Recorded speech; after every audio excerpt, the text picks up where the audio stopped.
You've been taught that the birthplace of the human race is Earth, but it's not. Do you know what this will do to people when they find out the truth? I don't think that most people would want to know the truth. I do.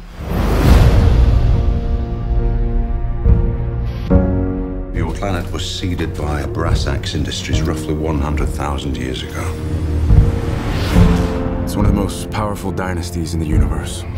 There are 3 primary heirs. The oldest is Belem. He's the one that controls this planet and wants you dead. I am telling you, I am nobody. You are royalty. What about the girl? Still alive. Bring her to me.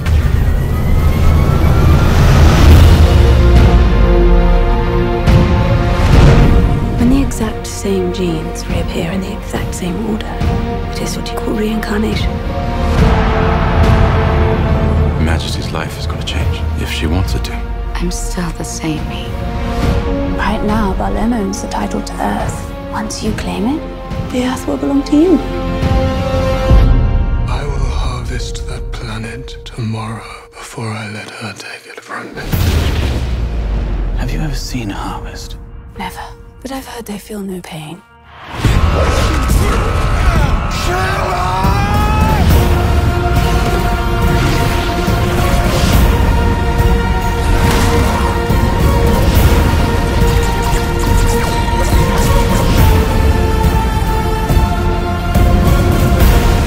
You should have told me the truth about why you wanted her. That planet belongs to me. Not anymore. Your Majesty, I have more in common with a dog than I have with you. I love dogs. I've always loved dogs. Here we go.